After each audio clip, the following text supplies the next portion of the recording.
வணக்கம், இது புல்லட் செய்திகள். தொகுத்து வழங்குவதற்காக நான் ஆர் தேவப்பிரியன், நான் லாவண்யா ஸ்ரீராம். செய்திகளை தொடர்ந்து பார்க்கலாம்.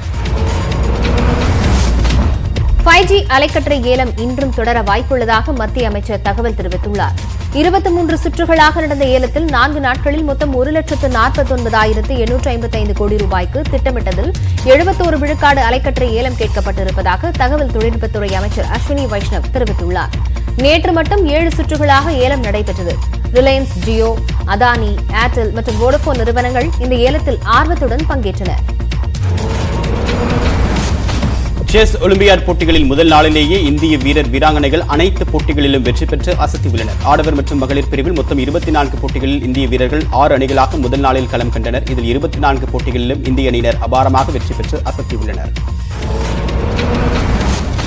அங்கீகரிக்கப்பட்ட அனைத்து அரசியல் கட்சி பிரதிநிதிகளுடன் வரும் திங்கட்கிழமை தலைமை தேர்தல் அதிகாரி சத்யபிரதா சாஹூ ஆலோசனை நடத்த உள்ளார்.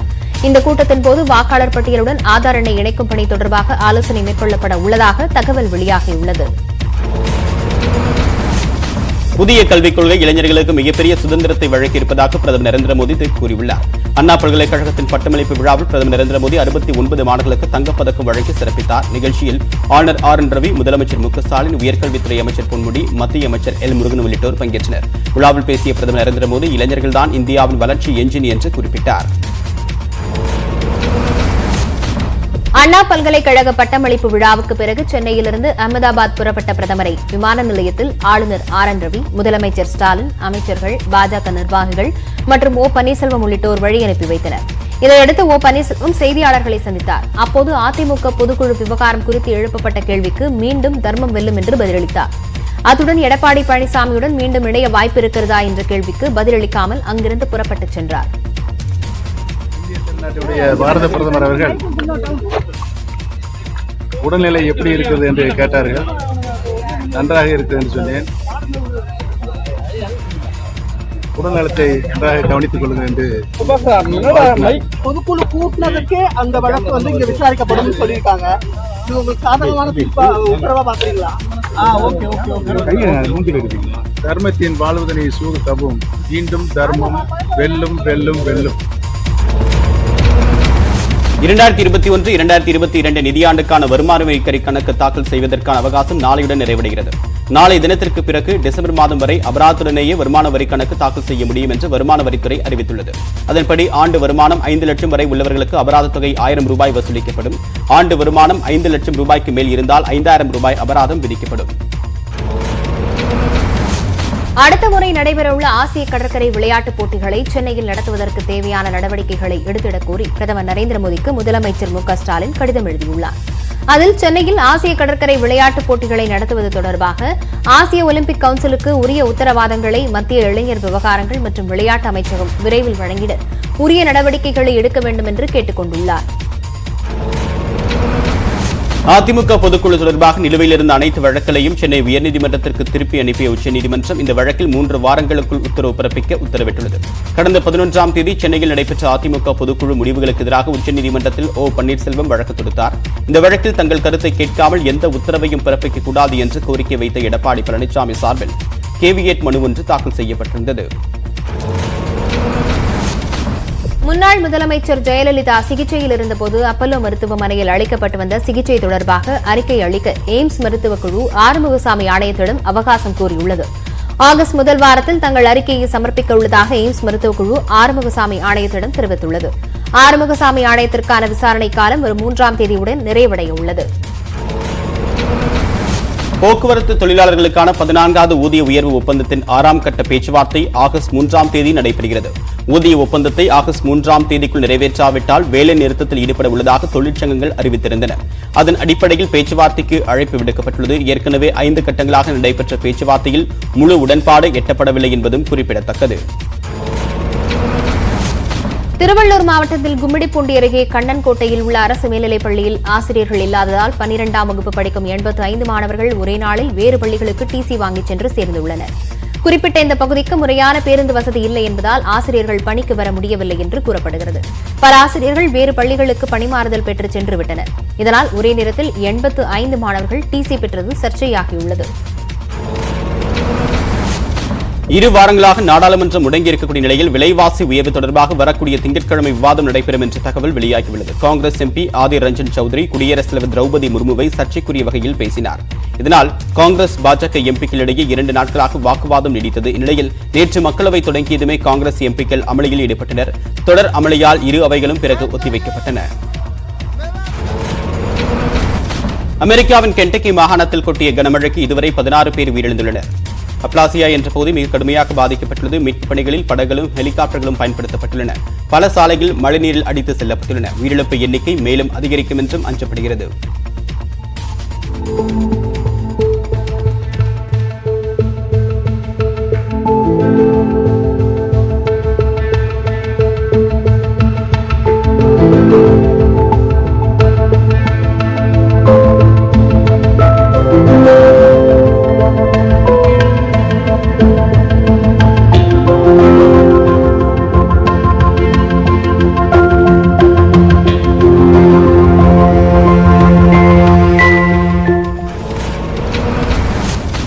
நிதி நெருக்கடியில் சிக்கியுள்ள இலங்கைக்கு தற்போதைக்கு நிதி உதவி வழங்கும் திட்டம் எதுவும் இல்லை என்று உலக வங்கி தெரிவித்துள்ளது. இலங்கையின் எதிர்காலத்தை அடிப்படையாக கொண்டு பொருளாதார நிலைத்தன்மைக்கான சீர்திருத்தத்தை மேற்கொள்ள வேண்டியது அவசியம் என்றும் அதன் பிறகே நிதியுதவி வழங்க முடியும் என்றும் தெரிவிக்கப்பட்டுள்ளது.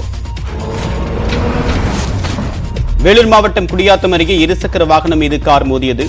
பசுமத்தூர் பகுதியைச் சேர்ந்த கணேசன் என்பவர் வேப்பூர் சாலையில் சென்று கொண்டிருந்தார். அவர் திடீரென்று இடதுபுறமாக திரும்பிய போது பின்புறத்தில் அந்த வழியாக அதிவேகமாக வந்த கார் இருசக்கர வாகனத்தின் மீது மோதியது. இதில் கணேசன் மற்றும் காரில் சென்றவர்கள் உட்பட 4 பேரும் லேசான காயங்களுடன் தப்பினர்.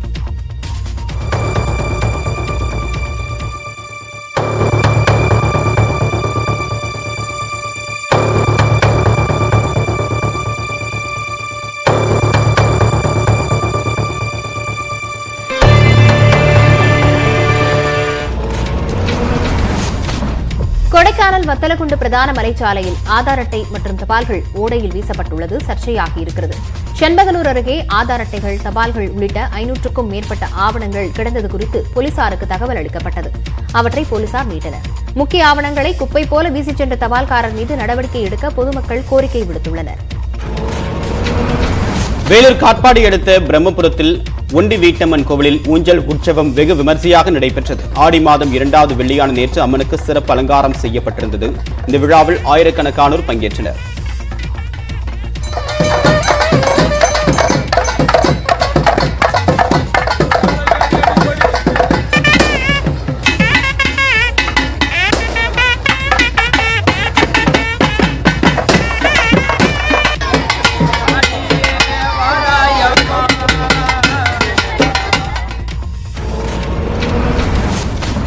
சிங்கப்பூரிலிருந்து புதுக்கோட்டை மாவட்டத்துக்கு வந்த ஒருவர் குரங்கம்மை நோய் அறிகுறியுடன் மாவட்ட அரசு மருத்துவக் கல்லூரி மருத்துவமனையில் அனுமதிக்கப்பட்டுள்ளார். சிங்கப்பூரிலிருந்து திருச்சி விமான நிலையம் வந்த அவர் முதலில் திருச்சி அரசு மருத்துவமனையில் அனுமதிக்கப்பட்டார். ஆனால் அவர் அங்கிருந்து வெளியேறினார். இதையடுத்து அவரின் வீட்டுக்கு சென்ற சுகாதாரத்துறை அதிகாரிகள் புதுக்கோட்டை அரசு மருத்துவமனையில் சேர்த்துள்ளனர். அங்கு அவருக்கு தனி வார்டில் சிகிச்சை அளிக்கப்பட்டு வருகிறது. நதிகளை இணைக்க வலியுறுத்தி பொள்ளாச்சியை சேர்ந்த இளைஞர் நடத்தி வரக்கூடிய தேசிய அளவிலான சைக்கிள் சுற்றுப்பயணம் சிவகங்கையை அடைந்துள்ளது. 34 மாநிலங்களை சைக்கிளிலேயே சுற்றி வரக்கூடிய முத்துச்செல்வம் 1111 நாட்களில் இந்தியா முழுவதும் சுற்றி வர திட்டமிட்டுள்ளார். மேலும் கடந்த மே 25ஆம் தேதி பொள்ளாச்சியில் விழிப்புணர்வு பயணத்தை துவங்கியவர் கேரளா வழியாக சென்று 92வது நாளில் சிவகங்கையை அடைந்துள்ளார். ராமநாதபுரத்தில் தற்கொலை செய்து கொண்ட காவலரின் செல்போனை திருடி விற்பனை செய்த 2 காவலர்கள் பணியிடை நீக்கம் செய்யப்பட்டனர். ராமநாதபுரம் ஆயுதப்படை பிரிவில் காவலராக பணியாற்றி வந்த அசோக்குமார் என்பவர் கடந்த 2 ஆண்டுகளுக்கு முன்பு தற்கொலை செய்து கொண்டார். இவ்வழக்கை ராமநாதபுரம் சிபிசிஐடி காவல்துறையினர் விசாரித்து வரும் நிலையில் அசோக்குமாரின் செல்போன் மாயமானது தெரியவந்தது. திருச்சி மாவட்டம் மணச்சநல்லூர் அருகே அத்தானி கிராமத்தில் கருப்பசாமி கோவிலில் சுவாமி கும்பிட சென்ற போது அருந்து கிடந்த மின்கம்பியை மிதித்த 60 வயதான அரவான் மற்றும் 58 வயதான மாரிமுத்து ஆகிய சகோதரர்கள் உயிரிழந்தனர். அண்ணனை மின்சாரம் தாக்கிய போது அவரை காப்பாற்ற சென்ற போது தம்பியும் உயிரிழந்தது அந்த கிராமத்தில் சோகத்தை ஏற்படுத்தியுள்ளது. கர்நாடக மாநிலத்தில் பாஜக பிரமுகர் வெட்டி கொல்லப்பட்ட சம்பவத்தால் ஏற்பட்டக்கூடிய அசாதாரண சூழல் காரணமாக மாநிலத்தின் மங்களூரு, தட்சிண கன்னடா மாவட்டங்களில் 144 தடை உத்தரவு பிறப்பிக்கப்பட்டுள்ளது. மங்களூருவில் நாளை மறுதினம் காலை வரையும், தட்சிண கன்னடா மாவட்டத்தில் ஆகஸ்ட் 6ஆம் தேதி வரையும் 144 தடை உத்தரவு இருக்கும் என்று காவல்துறையினர் அறிவித்துள்ளனர். கேரளாவில் அறுவை சிகிச்சையின் போது மருத்துவரும் நோயாளியும் இணைந்து தமிழ் பாடல் பாடிய வீடியோ வைரலாகியுள்ளது. கோழிக்கோடு அருகேயுள்ள அரசு மருத்துவமனையில் 14 வயது சிறுமிக்கு காலில் சிறிய அறுவை சிகிச்சை நடைபெற்றது. அப்போது கால் வலித்ததாக சிறுமி கூறியபோது மருத்துவர் முகமது ரைஸ் மலரை மௌனமா என்ற பாடலை பாடினார். அந்த பாடலை கேட்ட சிறுமி தனக்கும் அந்த பாடல் நன்கு தெரியும் என்று பதிலுக்கு பாடினார். ஜீவன் கொண்டு தேகம் வாழ்ந்து வந்ததோ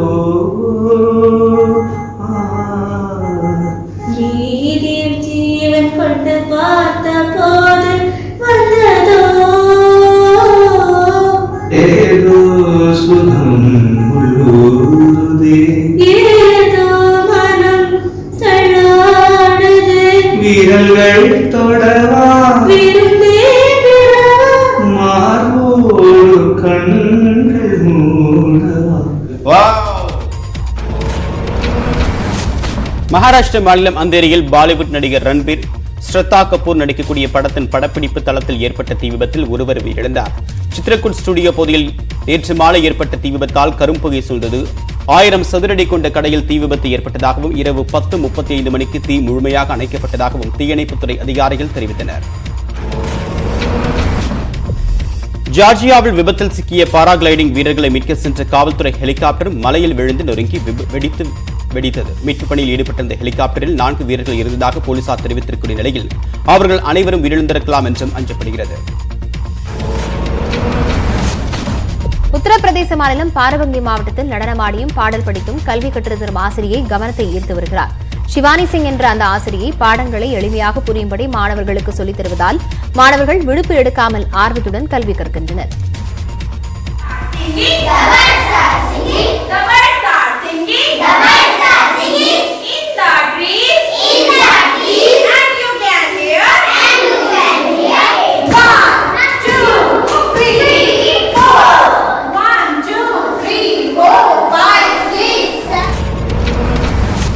ஸ்பெயினில் ஏற்பட்ட காட்டுத்தீயை அணைக்க வீரர்கள் கடுமையாக போராடி வருகின்றனர். காலிசியா என்ற பகுதி மிகவும் மோசமாக பாதிக்கப்பட்டுள்ளது. அங்கு மட்டும் 37,000 ஹெக்டேர் பரப்பளவில் வனப்பகுதி முற்றிலுமாக கருகியது. பெரும்பாலான இடங்களில் காட்டுத்தீ அணையக்கூடிய தருவாயில் உள்ளதாக அதிகாரிகள் தெரிவிக்கின்றனர்.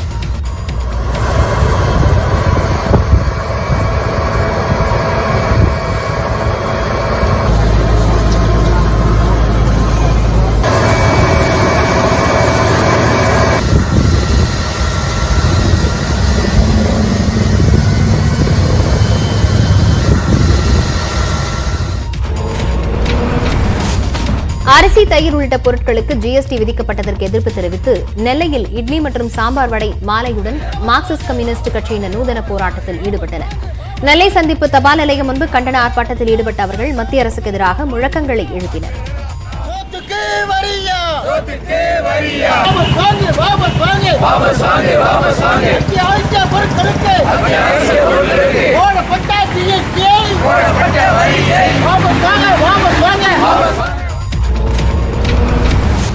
பெரிய காஞ்சிபுரம் அங்காள பரமேஸ்வரி அம்மன் ஆலயத்தில் உலக நன்மைக்காக 108 விளக்கு பூஜை வெகு விமர்சையாக நடைபெற்றது. விளக்கு பூஜையை ஒட்டி அங்காள பரமேஸ்வரி அம்மன் பல்வேறு மலர்களால் அலங்கரிக்கப்பட்டு ஊஞ்சல் சேவையில் பக்தர்களுக்கு காட்சியளித்தார். இதில் திரளானோர் கலந்து கொண்டு சுவாமி தரிசனம் செய்தனர்.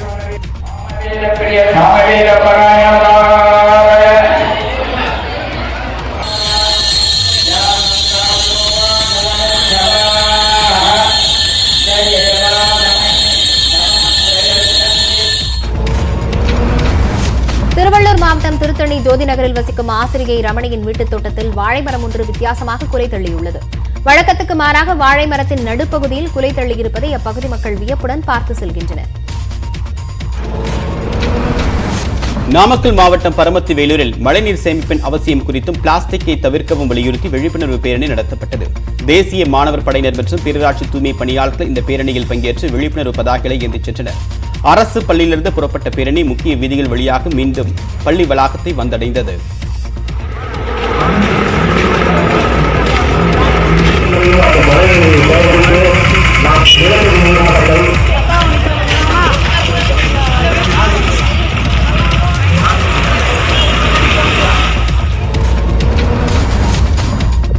வெள்ளாற்றில் கூட்டுக்குடிநீர் திட்டத்தை செயல்படுத்த எதிர்ப்பு தெரிவித்து பெரம்பலூர் மாவட்டம் லெப்பை குடிகாட்டில் பொதுமக்கள் சாலை மறியலில் ஈடுபட்டனர். கூட்டுக்குடிநீர் திட்டம் செயல்படுத்தப்பட்டால் தங்களது கிராமத்தில் நிலத்தடி நீர்மட்டம் பாதிக்கப்படும் என்றும் அவர்கள் முழக்கமிட்டனர்.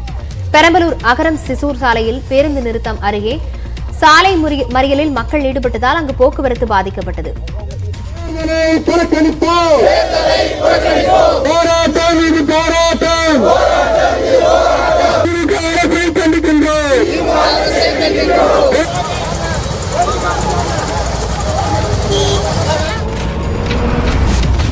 உத்தரப்பிரதேச மாநிலம் பிலிபித்தில் பெட்ரோல் பங்கில் பாட்டிலில் பெட்ரோல் தருவதில்லை என்ற அறிவிப்பை சிறுவன் ஒருவன் சிரிப்பலை ஏற்படுத்தும் சம்பவமாக மாற்றியுள்ளார்.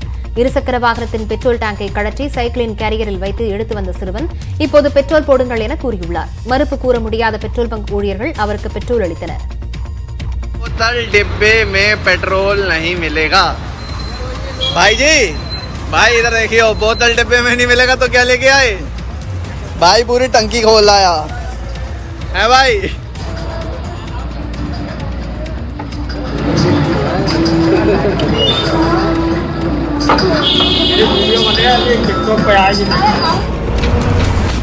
இந்தியாவில் 5G அலைக்கற்றை விரைவில் வரவுள்ள நிலையில் இதுவரை 5 கோடி பேரிடம் மட்டுமே 5G வசதியுள்ள செல்போன்கள் உள்ளதாக தகவல் வெளியாகியுள்ளது.